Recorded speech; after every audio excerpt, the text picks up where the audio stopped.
नमस्ते बच्चों। मैं तेजराम मीनस सहायक आचार्य BST राजकीय स्नातकोत्तर महाविद्यालय बयाना भरतपुर। आज इस लेक्चर में हम परमाप लागत लेखांकन का उद्देश्य क्या है, उसके महत्व क्या है, उसके लाभ क्या है, उसके संबंध में जनरली जानेंगे। परमाप लागत प्रणाली का प्रमुख उद्देश्य लागत पर प्रभावी नियंत्रण स्थापित करना है, फिर लाभों में वृद्धि करना है। इसके साथ ही वस्तु की किस्म में सुधार भी करना है, ये इसका उद्देश्य है। इस प्रणाली के कुछ लाभ है वो हमारे सामने इस प्रकार है। उद्देश्य क्या है? लागत पर प्रभावी नियंत्रण स्थापित करना, लाभों पर वृद्धि करना और वस्तु की किस्म में सुधार करना। अब यहाँ इसके लाभ है लागत चेतना। प्रत्येक कर्मचारी को कार्य करने से पूर्व ही अपेक्षित प्रमाप लागत ज्ञात होती है, अतः इस विधि की स्थापना से सभी कर्मचारी लागत के प्रति सचेत होते हैं। यानी उनको ये ध्यान रखना पड़ता है कि लागत इस प्रमापित स्टैंडर्ड कोर्स से ज़्यादा नहीं होनी चाहिए। फिर है लागत पर नियंत्रण, यानी दूसरा लाभ लागत पर नियंत्रण करना भी है। इसमें वास्तविक एवं प्रमाप लागतों की निरंतर तुलना करके विचरणों के कारणों की खोज की जाती है और विचरण के लिए उत्तरदायित्व व्यक्तियों से पूछताछ करके अपव्यय पर नियंत्रण किया जाता है। नंबर तीसरा लाभ है कुशलता के माप का आधार। प्रमाप कुशलता का माप है। उत्पादन प्रक्रिया में यदि वास्तविक परिणाम प्रमाप लागत के समान या श्रेष्ठ आए तो कुशल से कार्य संचालन माना जाता है। प्रमाप लागत लेखांकन का अगला लाभ है निविदा मूल्य निर्धारण। प्रमाप लागत में बदली हुई परिस्थितियों का सामंजस्य स्थापित करके विक्रय मूल्य व निविदा मूल्य निर्धारित करना सरल होता है। और सरल लेखाक्रम यानी प्रमाप लागत लेखांकन की स्थापना के कुछ समय पश्चात समस्त कर्मचारियों की यह विधि अपेक्षाकृत सरल प्रतीत होती है। और अगला लाभ है मितव्ययता।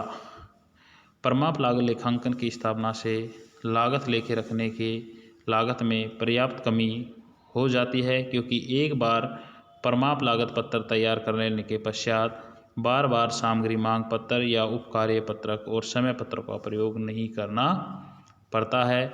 उत्पादन क्षमता का पूरा उपयोग होता है और इसमें लागत में कमी होने से कम विक्रय मूल्य पर भी अच्छी किस्म की वस्तु का विक्रय किया जा सकता है। इस कारण उत्पादन में वृद्धि होती है।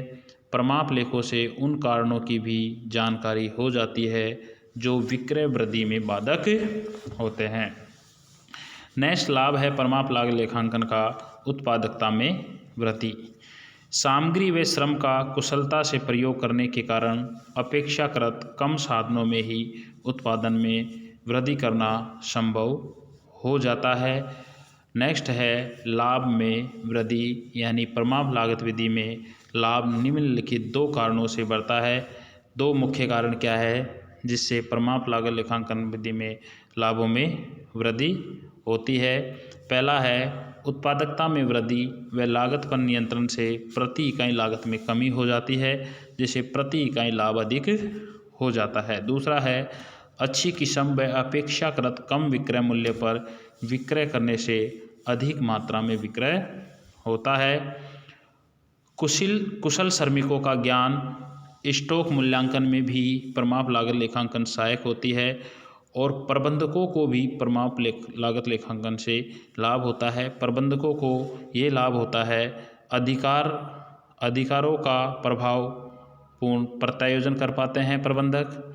नेक्स्ट है अपवाद द्वारा प्रबंध, यानी इसमें ये तात्पर्य है कि उक्त प्रबंधकों को तभी कार्य करने में हस्तक्षेप करना चाहिए जब कार्य सुचारू रूप से नहीं चल रहा हो, यानी विचरण अधिक हो। मूल्य व उत्पादन नीतियों के निर्धारण करने में प्रबंधकों को सहायता मिलती है। लागत प्रतिवेदन एवं बजट निर्माण में भी प्रबंधकों को सहायता मिलती है। एकीकृत लेखांकन में भी प्रबंधकों को सहायता मिलती है। और कार्यशील पूंजी का अधिकतम प्रयोग, यानी प्रमाप लागत लेखांकन द्वारा प्लांट मशीन चल संपत्ति एवं कार्यशील पूंजी का अधिकतम प्रयोग संभव है। अतः स्पष्ट है कि प्रमाप लागत लेखांकन प्रविधि का प्रयोग करने से उपभोक्ता, कर्मचारी, प्रबंधक, संस्थान व सरकार सभी को लाभ होता है। अब यहाँ लाभ है, किसी भी पक्ष के दो पहलू होते हैं, लाभ भी होती है और हानियाँ भी होती है। अब परमाप लागत लेखांकन की कुछ सीमाएं हैं, वो आपके सामने हैं। Limitations of standard costing. परमाप लागत लेखांकन की जो सीमाएं हैं वो इस प्रकार है।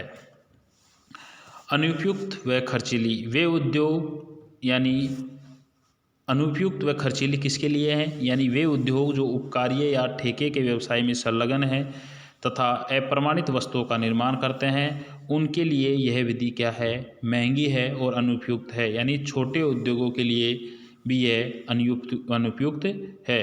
दूसरा इसकी सीमा है जटिल विधि। परमाप का निर्धारण व विचरणों की गणना करना एक जटिल कार्य है और इसमें अशुद्धि होने की संभावना बनी रहती है। और नंबर 3 है बजटरी नियंत्रण की आवश्यकता, यानी इस पद्धति को तब ही सफलतापूर्वक संचालित कर सकते हैं जब बजटरी नियंत्रण का भी प्रयोग किया जाए, जिससे यह विधि जटिल एवं खर्चीली हो जाती है। नंबर 4 इसकी सीमा है व्यवहारिक कठिनाइयाँ, यानी परमाप निर्धारण की सैद्धांतिक मान्यताएं व्यवहार में दृष्टिगोचर नहीं होती, जैसे उत्पादन स्तर, वस्तु के गुण, प्रयुक्त सामग्री में परिवर्तन होते रहने से परमाप अनुपयोगी हो जाते हैं।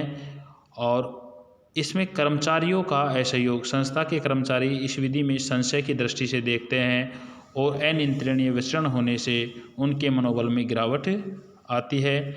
और अगली परमाप लागत लेखांकन की सीमा है गलत परमाप निर्धारण अगर आप कर लेते हो तो उससे हानि भी हो सकती है, यानी गलत, अविश्वसनीय व अप्रचलित परमापों में से लाभ की तुलना में हानि अधिक होती है।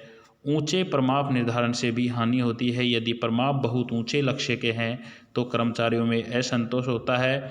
उपरोक्त सीमाओं पर नियंत्रण करके हम इसको और भी अधिक उपयोगी बना सकते हैं।